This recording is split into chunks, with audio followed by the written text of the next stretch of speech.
Bueno, pues lo que es la vida, ¿verdad? Lo hemos hablado muchas veces. La inconsciencia de que pasan las cosas, pasa la historia delante de uno y uno no es del todo consciente. Tantas veces hemos hablado de las profecías de San Malaquías. Es que lo disfrutaba el amigo Javier Sierra.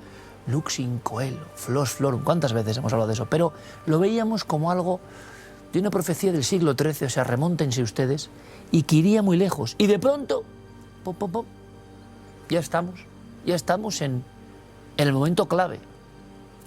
Claro que esto tiene dos perspectivas. Tomárselo como qué terrible, qué terrorífico, porque ahora es cuando viene la destrucción, supuestamente. Y luego, como que quizá no vaya a pasar absolutamente nada y es el devenir del tiempo y las profecías son solo como... ¿Qué son? ¿Qué son? Desde luego fueron fundadas para generar bastante temor. No hay profecía si no tiene aviso.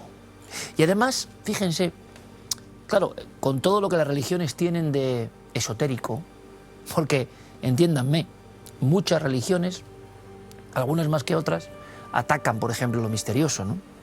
Y contemplan, imagínense con las religiones que hay en el mundo, y contemplan los avances científicos con cierto resquemor, porque les diré que a veces no es fácil congeniar la idea religiosa de un relojero cósmico, o sí, con todo lo que el microuniverso incomprensible está planteando. Diríamos que hasta los dioses y los conceptos se quedan pequeños en ocasiones ante la propia maravilla de la estructura de la naturaleza. Pero ustedes me dirán, bueno, es que eso es parte del relojero cósmico, ¿no? Y por eso estamos asombrados ante tantas cosas que los telescopios y microscopios van descubriendo. Pero, ¿qué es la religión sin el misterio, no? Y cuando los religiosos se vuelven muy densos o muy dogmáticos y establecen una serie de cosas y dan espalda al propio misterio del cual son hijos, pues queda como una cosa que a veces pierde fuerza. Cuando vuelven las liturgias y cuando vuelven los acontecimientos que tienen que ver con lo sagrado, pues todo el mundo presta cierta atención, prescindiendo de la creencia de cada uno. Yo me he preguntado muchas veces que si la religión desde la prehistoria tiene algo fundador y algo que hilvana la historia del ser humano, es porque en el fondo desconocemos. ¿Dónde está el Papa Francisco ahora? Pues ha atravesado el umbral que tantas veces imaginó, habló, la vida de ultratumba, el paraíso, para otros los lugares del purgatorio, quién sabe. O sea, ese mundo que, díganme ustedes si no es mágico, y en el cual creen una inmensa mayoría de las diferentes religiones prioritarias en el mundo. Por tanto, querámoslo o no, vivimos en esa especie de danza entre lo mágico, lo misterioso, sea marginal o no, y los avances científicos. Verán, en toda estructura de poder hay un poco de religión, ¿no? Hay un poco de adoración al líder, hay un poco de estructura a veces que tiende a lo sectario, pues es que es todo un poco parecido, ¿no? Y fíjense que pensando en, como decía con el jet lag, esta reflexión puede ser más densa de lo habitual, que ya es difícil, pensando en que nos encontrábamos al llegar aquí con la noticia del Papa, bueno, pues intentaremos contar, como hemos hecho hoy, cosas un poco distintas, ¿no? Que precisamente van hacia lo mágico, y puede que alguno diga, no, eso, no, oiga, es que si la religión, todas, no son mágicas, pues usted me dirá. Si no son sobrenaturales, usted me dirá. Si no tocan lo ultramundano y no racional, usted me dirá. Por tanto, parten todas de un mismo barro, ¿no?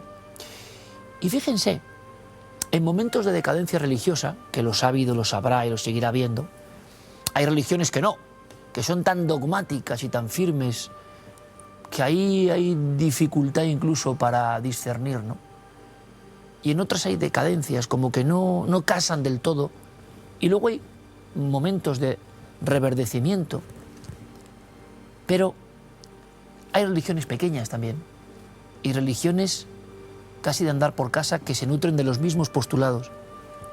La semana que viene vamos a tener una de esas personas que estuvo dentro de lo que podríamos llamar una secta de carácter contactista, pero si analizamos, al final hay culto al líder, al final hay como un mismo modus operandi, mostrando una verdad. Y les podrá sorprender mucho a todos aquellos que reniegan del misterio, hasta qué profundidad llegan las ideas cuando están elaboradas con una mezcla de misterio. el misterio nos sobrecoge porque no sabemos qué va a pasar con nosotros. Tenemos dos respuestas únicas en nuestra vida, lo demás es incógnita, que un día nacemos y un día morimos, punto.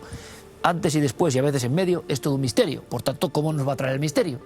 Bueno, pues aprovechándose a veces de eso, hay grupos que también lavan el cerebro, lógicamente. Me ha impresionado mucho conocer la historia de Alba, que les contaremos la próxima semana, porque fue una historia muy especial en el norte de España de contactismo con supuestos extraterrestres. Y alguien puede decir, ¡qué tontería! Bueno, sí, el principio es el mismo, créanme. Son ángeles, instructores, que vienen y nos cuentan una verdad y que luego nos dan unos códigos y tenemos que continuar. Así se fundan las religiones, solo que unas tienen más impacto y otras menos. Y no quita para que en el trasfondo de toda la realidad, como hemos contado perfectamente, haya una programación que uno diga, joder, sí, sinceramente parece que esto increíble del caos del mundo lo ha hecho un relojero cósmico que no entendemos, ¿no? Desde el Big Bang o quién sabe desde cuándo. Pero fíjense, he pensado también, conociendo la historia de esta chica que les narraremos la próxima semana, que yo, enarbolado en el misterio, y siempre lo he dicho aquí, a lo mejor por no haber tenido una educación religiosa convencional, hay quien dice, tú buscaste en el misterio todo eso que busca cualquier ser humano y que no encuentra en esta vida material, y para mí quizá fueron los ovnis, los terrestres, todos estos misterios que luego te van conduciendo unos a otros. Y me he preguntado muchas veces cómo nosotros, al menos conscientemente, hemos evadido el tema de las sectas y de las pequeñas religiones que te cuentan cómo es el mundo solo bajo su parámetro y no bajo ningún otro. Y entonces en algunos sitios te decapitan, te cortan la mano, en otros te excomulgan, en otros te tiran las cenizas. Bueno, qué curioso. Para mí el misterio ha sido una forma de dudar de todo, tan de todo y de mí mismo, que curiosamente, porque no es fácil, los intentos de las sectas, que los ha habido, ¿cómo no? Cuando yo era un mancebo, un joven imberbe, y me interesaban estos temas, evidentemente conocí todo tipo de gente que me vendía su material, que me vendía su verdad, de todo tipo, sectas incluidas, rondando. Y siempre tuve claro que no me creía nada de nadie. No me creía nada de nadie. Y ustedes dirán, bueno, pero si tú eres el de los ovnis, bueno, ya, pero me conocen un poco. Y entonces la verdad clara, diáfana, yo no me la creía. Por tanto, este amor al misterio ha sido también un escudo para no caer en lo que mucha gente cae a veces, desgraciadamente, que es ante un líder del tipo que sea, que le cuenta la verdad. Bueno, pues de todo eso hablaremos la semana que viene. Pero me he preguntado muchas veces, digo, ¿por qué no caímos en lo que cayó mucha gente? De ser investigador del tema ovni a contactar con los ovnis y a irnos a grupos concretos donde hay un líder o una lideresa y que nos cuente lo que es la vida y que los seres del espacio nos digan lo que tenemos que hacer, o contactos con la Ouija o lo que usted quiera. ¿Cómo nos hemos ido salvando de todo eso? Bueno, yo en este programa durante 20 años he intentado contarles esa historia, ¿no?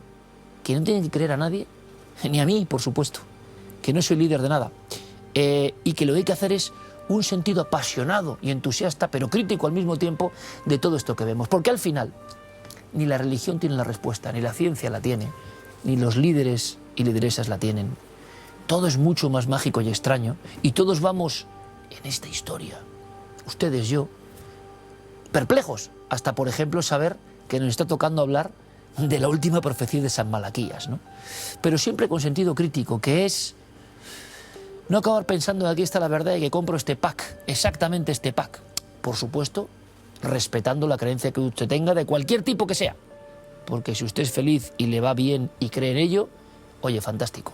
Pero cuando nos meten la murga excesiva de que solo esa es la única verdad, bueno, yo me he sentido siempre un curioso, no sé si descreído o creído, que ha vagado por el mundo intentando entender un poco esta parte de la historia que nos ha tocado vivir. Porque sí, será irrepetible y solo tendremos esa certeza, el inicio y el final. Mientras tanto hay que exprimir a la vida las cosas y hacernos muchas preguntas. ¿Saben lo que he aprendido? Que los que se hacen muchas preguntas no suelen caer bien en ningún sitio de dogmas muy firmes, ¿no? Pero bueno, así estamos, descubriendo las maravillas del mundo, contándoles lo que hay que contar, y espero que viajando mucho más tiempo juntos en esta nave maravillosa que sigue avanzando en la historia común que todos estamos compartiendo. Hasta dentro de 7 días, amigos.